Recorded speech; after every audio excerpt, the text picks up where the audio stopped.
What's good, meaningful movers? Welcome back to Moving With Me, the podcast where actions have meaning, words have meaning, and we open up the conversations to discover what's your next move. I'm your host, Krystal.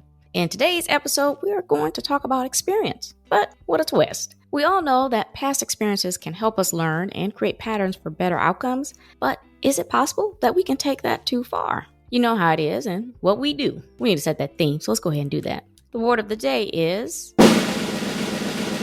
experiential. This simply refers to anything gained from past experience. Emphasis on anything. So, warning signs of characteristics in individuals that remind us of poor choices in friends or partners, better practices in the workplace to avoid poor project management, execution gaps, and timid communication. Here's the kicker. While certain experience can build better practices, there are those when the conditions of the time influence that outcome. We tend to miss that significant detail as a driver to that result. Then we come back and wonder why, at a later stage, those same practices are not producing the same results. That's enough of me talking. How about we introduce our guest? And there's no one better to do that than herself. Beth, why don't you give the people a bit of background about yourself and what you're going to share with us today? Thanks so much for having me on. I'm so thrilled to be here. My name is Beth, and I am a Pilates teacher. I've been moving with Pilates for over 20 years. Speaking of experiential, there's nothing more experiential, I feel like, than just getting in there and doing your work on your Pilates mat. And it's really led to some shifts, not only, and of course, good for my physical body and for people who I work with, but shift in how we perceive conversations with others and our just life experience or overall energy level.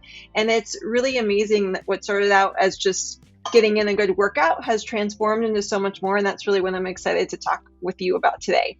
Hey, let's get into it. I'm really excited about this, by the way, because I really thought about taking on Pilates, but if I had known that it was going to lead to something deep like this, I'd have jumped in that bad boy a long time ago. How did you get into health coaching in addition to Pilates?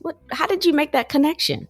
Well, my degree is actually in health education. Long before health coaching was a thing, you could go to school to have a degree in health education. And then somewhere between over 20 years ago and now, health coaching has come to a rise, partially because we all know what we're supposed to do for healthy behaviors. And yet we kind of do our same pattern. We aren't motivated to make change. And what is that that's going to be beneficial? What I found for myself and others is that it's really slow. It seems really small. And sometimes we discount it. We want this like huge epiphany of change. And that's really often not what most people experience. And it's not beneficial or meaningful for us a lot of the times. And so I got into exploring more about health coaching because I was already doing with health education was a different slant. And I realized for a lot of people, moving their bodies with Pilates for a good workout is amazing.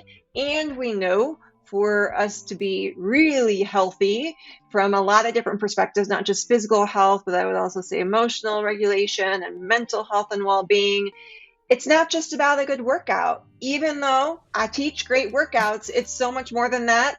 And so what I've really enjoyed doing is working with people, and all of a sudden the pressure comes off of having to like just stay in the hustle and grind of working out. It becomes something that they're motivated and excited to do. And they realize there's other elements of their life that they like to focus on, and they're just as valuable for their health and well-being.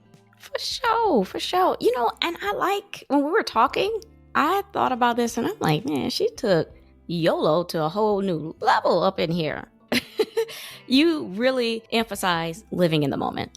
This kind of drummed up some of your own experiences as far as where we are at the present and then not using what worked with us in the past and fast tracking that.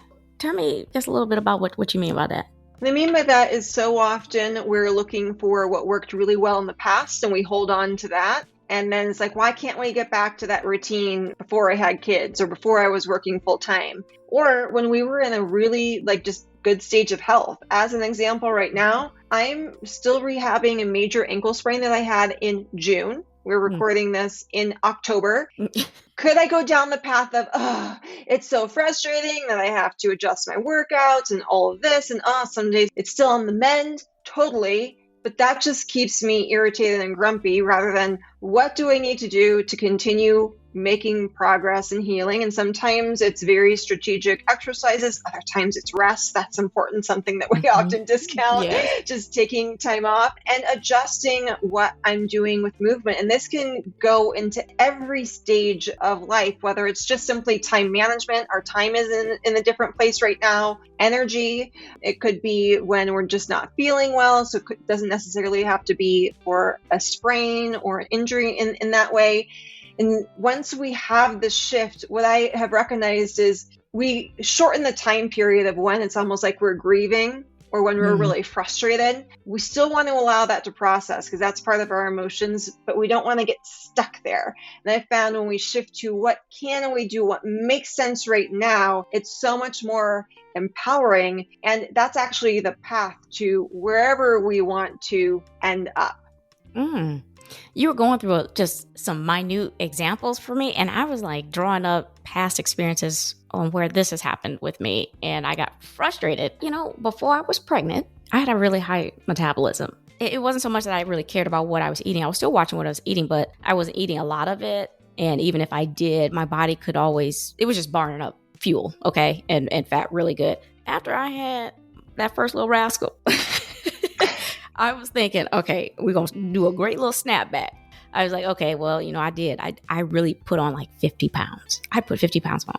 I was like, whoa, this is not good. So then I would have to work out, and I really had to be intentional about what I ate. And then like just putting in daily exercise. And these were like light exercises. So it worked because it got me down to 120, which my husband was like, don't lose anymore. You look great. It didn't matter. I don't think he cares either way. So I had the second child and the third child. And guess what? I'm at 150 right now. I feel like I'm in struggle mode. Like I'm like, man, I can't even look at a pastry and not have it add 10 pounds to me. It feels really weird. Now, obviously I'm doing other little things, but that is the part that's frustrating. And so from you as a health coach, have you had other clients that have kind of went through similar scenario like that? Oh yeah. And I'll raise my hand. Right now, I'm at the most I've weighed ever. And I'm not concerned about it. Oh, okay. Because there's a few elements. I'm glad that your husband was like, don't lose more weight. Because what we know is like extreme weight loss actually isn't good for us because it's just the aesthetics that can go down a path of not good for our bone health, not good for energy level, not good for just our internal system. And so there's the aesthetics, which we're so often looked at when we refer to when we think about like exercise or what we're eating. And I'm at a life stage, maybe you can relate, maybe not, or other people listening, where it's like, okay, I have kids who are much older now, no longer in the baby ages anymore. And it's different than it was when they were younger. My body now is like 20 years older than when I started Pilates. And I don't think we acknowledge the change that happens, the wisdom that we have. And I've been really just grappling like, do I want to like try to lose weight? And my answer goes back to no. I'm just going to recommit to what are those healthy activities. And since I've been working at home, I made that transition a few years ago. I haven't been as physically active, but not just from workouts.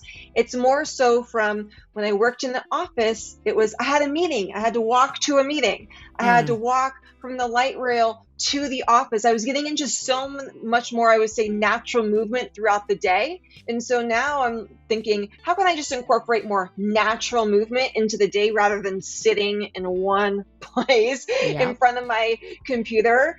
And so like before a meeting, like having this conversation with you, walking like I would have beforehand. And after the meeting, walking. And it doesn't have to be a really long walk, just a little bit more sporadic throughout the day. So I try to detach from the actual weight because this is what we know to be true, especially if maybe you're wanting to start doing more strengthening work with Pilates or otherwise. When we strengthen the muscles, most likely the weight will go up. But in the long run, those stronger muscles are going to increase our metabolism and help, and then the weight may go down. And if we're just stuck to, I don't want to go above a certain weight, then we may always stay kind of stuck in that one spot because we're not honoring the natural process of the body of building muscle. We're going to get bigger for some time, but eventually it's going to increase our metabolism, which is really beneficial to have an increased metabolism throughout the day. I didn't draw that line to the fact that, my body is older. It's 20, 30 years later, and you're like, yeah, why would I even apply the same concept for what was going on back then? And I remember asking, I'm like, this is great. This is great information, but why did it hit you so hard? And you're like, well, because nothing worked in the past. That's really what happened. And that drew a light on for you? Is that what happened? Yeah, that I just kept trying to do what worked really well in the past, and I couldn't do it. I could not do it from a time standpoint. When I had my 2 kids and working full time compared to when I was in college working out. Yeah, I was in college and, I had a job then, but there's more autonomy. I didn't have anyone else who I was accountable for, taking care of them. And there's a whole added stress level. And so I realized, okay, I need to do something much different. And what I went back to is, where did I get started when I was starting back on my road to full recovery from my cancer treatment when I was 20? I didn't start with long workouts. I didn't start with hard workouts. I started really short, really small, and what I could fit into my day very consistently. And that was a 10-minute workout. So that's where I started, rather than trying to hold on to something really long or hard. Oh, you're going to have a whole lot of people on the other side of this conversation going, see, I told you, it doesn't have to be 30 minutes out of my day. 10 minutes is actually really doable and quick to fit in anybody's schedule. So I love that. And that leads us into your 3S strategies for doing what works in the present for your future, which is short, simple, and small. Can you elaborate on each one of those for me? Yeah, I would love to. And I want you to think about that this is gaining momentum, and think of if you've ever built a snowman.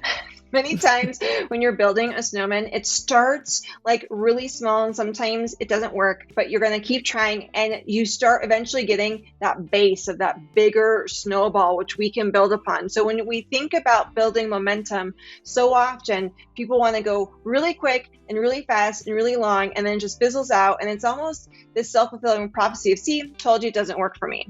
And my mindset is, let's slow it down a little bit so that it really can be integrated into your life. And this actually, if anyone has read the book Atomic Habits, is exactly what he teaches in that book, which is start like so simple that it feels almost too easy. Like, this is easy, which may mean, I'm gonna just simply walk down to the basement and make sure my mat's there for my workout tomorrow. Like, it's all set up for tomorrow. And then tomorrow is when I start that very short workout. And so when we consistently fit something into our day, eventually what I've realized is we start getting maybe a little bit more time because we make it a priority.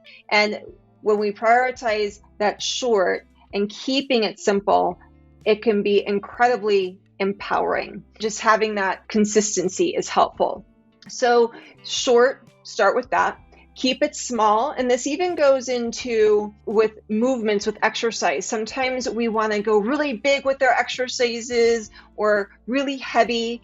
And if we haven't been working out or been doing whatever activity for length of time, what's interesting is both our mind and our body remember what it was like to run really fast and have that consistency. I've never been a runner, so if you all run, that's amazing. That's not my jam. But to maybe do a full push-up or lift heavier weights, and yet our body may not be conditioned for that. And that leads us to, I can do the hour-long workout. But if we're not conditioned to it, that's the bounce back that we get, oh, no, we're not conditioned for it. So instead, if we start really small, maybe a smaller range of motion, ensuring that the movement feels beneficial in all your joint areas, because let's face it, our joints feel different as we're getting older compared to when we were younger. And what we know helps with joint health is actually exercise in the right amount and starting in a way that feels beneficial and not pushing beyond. And so all three of these elements is just a really simple framework to follow. And this is what I like to do a check-in. How are you feeling before? How are you feeling during? How are you feeling after? Now, for a lot of us, we've had a workout where after we feel like crap. It was too much. We don't feel good the next day. We're so sore we can barely walk. And it actually impedes us from working out again. If that happens, it's not necessarily a bad thing, however. All it is information that, okay, next time we need to do something a little different, turn down the dial of intensity, and then do that check-in. How are you feeling before, during, and after? And then if all of a sudden you're feeling, I'm feeling really good, we'll keep that up for a little bit of time. And notice, when do you want to turn up that dial of intensity a little bit more? And here's the thing, intensity with workouts can always adjust, because you and I, we both have other responsibilities besides just working out, our kids, our family, and extra stressors. So sometimes if we're there for our family a lot, volunteering and running them around for their errands, we may need to turn down that dial of intensity, whether it's for the time, for the duration, but we're still going to hold true. I'm still going to move my body in some way. You're right. I remember being able to squat real good. I mean, even just 10 years ago. And now it's like, okay, things are cracking. I don't know if I can go all the way breaking parallel and how much weight. I just got to a point where I'm like, not only that, it's like air squats or just modifications on the wall, all that kind of stuff. And it does build muscle. It does build a level of confidence as well. So it's still a level of accomplishment, but it's like you said, it's like short, small, and simple. And it's easy. And these small steps really do add up to large outcomes, to be quite frank with you. So that's pretty cool. I like how you started to talk about your evaluation piece. I love that, because it even led into the next one I wanted to talk to you about, which is you mentioned, okay, we can voice our goals, like say them out loud. That's great. But we got to talk about the follow-up, which is the action. It's not enough to just say it. That's great. That's the first step. That's not the end all. We have to come back with actual actions. Right. So what happens when someone has actions but can't explain what their target goal is? I think it depends upon, is it a goal that's really meaningful, or is it a superficial goal? And sometimes, going back to weight that we talked about a little bit ago, is somewhat of a superficial goal. And it's why many people may hit a target weight and then everything else just falls off, and then they go right back up. Because it's just about the physique. And when we think about goals, what I hold on to is, when I don't feel good, I'm not really a pleasant person. Like I'm not in a place where I can be supportive for my kids. Right.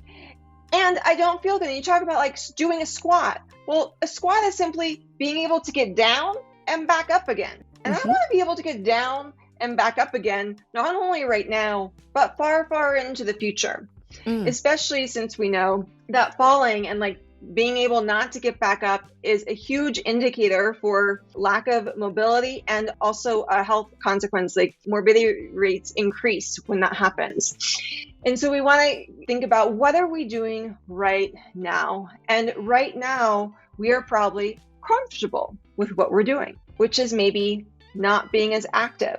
And when we think about change, well, there's that little like, I have to do something in a different way. And sometimes that leads us down a rabbit hole of, I've been doing it wrong. Well, no, sometimes workouts just aren't a priority. Sometimes movements aren't a priority in our life or any health goal that we have. And yet, in order to transcend, we have to do something different. Because here's an interesting thing about comfort. You actually keep just doing the same thing, you're probably going to change in a way that you don't want to change. And for us, as we're getting older, if we just keep not being active, the change is we don't feel as good. We get stiffer, our balance declines, our cardiovascular health decreases. I mean, there's all these elements. And what we've said is, that just comes with age. But what we know from research is we can actually make improvements at any age, any stage. It's just a matter of finding the edge of your comfort zone, but I would say still staying in it, and then just finding that edge again. So we just keep going just a little bit. So it's not too much too soon, either for our current lifestyle that we have. And I would also say, where is our nervous system at? We're just prioritizing one element and leaving everything off to the side. Well, that's not really that well-rounded health and well-being that we were talking about at the very beginning. So taking action in a way that makes sense for you as an individual is really important. And maybe it doesn't start right away with workouts. Maybe it's going to be, I'm going to drink more water throughout the day. I'm going to commit to doing that. Or I'm going to commit to ensuring that I am eating maybe a vegetable as a snack with some hummus on 3 days a week, whatever it may be, that being more intentional with what actually works for you, and I would say is easy, is really important. Because sometimes, I know it's us as humans, I feel like we want to start with the most challenging thing, and it just sets us up to not being successful. And I think about my kids when I was having them try different sports activities, is it's what motivated them, what did they want to try, and the learning curve for that. Like, they didn't start with the most challenging dance step right away. It was, let's learn first position and just bend your knees and straighten. That learning curve is something that I think is important that we think about when we are starting something new. That at first it's going to be a little bit uncomfortable, but just be at your edge of your comfort zone and just keep evaluating where that edge is. And what happens is, as you learn, you're going to feel more comfortable, and then you can evaluate if you want to keep doing what you're doing or make a different change. Ooh, I know you're talking about workouts, but there's so much context implied in here, just from your day-to-day interactions and your evolution in life in general, where you were at one point and then where you are today and how we evolve through life. It's so cool. And I want to give a quick example on how I'm applying this just from an IT spin, because, I'm a data person. And I just love this comfort versus change aspect that you're putting in this, because this is very important. It's so true. People will literally choose comfort over change constantly, and they won't push that edge, like you were saying. Even if they know it's for a better outcome, they won't leave that space. So here, let me give you an example. In IT, you come in and everything about just being in data is you're always trying to stay on the edge. You love the cutting edge. You love taking risks. You love improvement and learning new things.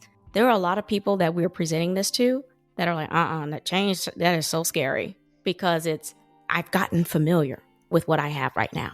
And I'm so comfortable in this zone. It doesn't matter that it's less efficient. It doesn't matter that something that you're presenting could be more productive and make my job a lot easier. It doesn't matter, because this is what I know. This is everything that I've identified with. And if you change this is going to threaten my level of success or my value or whatever. So I remember reaching out to this user, and I was asking, oh, what are your problems that you're experiencing today? And so she was just kind of showing me all these different screens going on around her monitor. And I go, okay, so it sounds like what we were presenting and proposing is way more streamlined. You would just need one little screen that will have all of that information for you versus you having to pull up all these different areas. She said, yeah. I said, so why would you oppose something that is so obviously valuable to you? So incredibly productive, performance wise and everything. And she said, well, because it's what we know. I think we don't want to learn anything new. It's you're afraid of what that future holds. I just looked at that and I was like, wow. When you were talking to me about this, it was just bringing up that memory, because for me, living on the edge, this is easy because I've crossed over that hump. So I know what it's like to be on the other side. But for a lot of people who have stayed in comfort for so long, and they're always scared to just look over that horizon.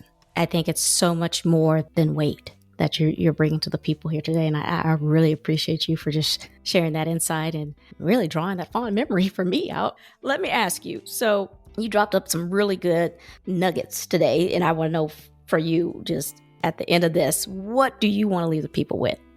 I think where we were leaving off in this conversation of be open to embracing change in a way that's just right for you. I mean, sometimes it just makes life more fun or easier for you as well. And that mindfulness matters. What you talked about with your IT example is mindful of the issues that were going on, and a simpler way in which we can accomplish this, which we can apply to IT or to workouts or general health, of the personalization. When we think about working out, we're at a point now that we can have more personalized options. So it's not so cookie cutter. And for a lot of people, this is oh my gosh, give me the one right path. And my question is, what is the one right path for you? right now. Mm. And maybe it takes a little bit of exploration, and that's okay. Can you enjoy that journey? Enjoy the process. And knowing that if you come to something and you don't really like it, well, now you know what not to focus on. You can shift that focus to something else. More of that growth mindset is so valuable, just not in IT, just not in workouts, but just overall in life as well. Appreciate that. That's the episode today. I'm sure that many of you can draw several parallels from today's conversation to your own frustrations of past experiences no longer working today. Or where you are, you have a vision and you just don't have the patience for it to take shape. We are either on one end of the spectrum in a continuous loop of analyzing the past for answers to today's questions, or the opposite end with another continuous loop of change, hoping for the results to reveal itself. I do think it is worth noting that you are in a great starting position, which is acknowledging that something needs to change for improvement. We just need to tighten the bolts. I truly appreciate Beth for sharing her insights on living in the moment.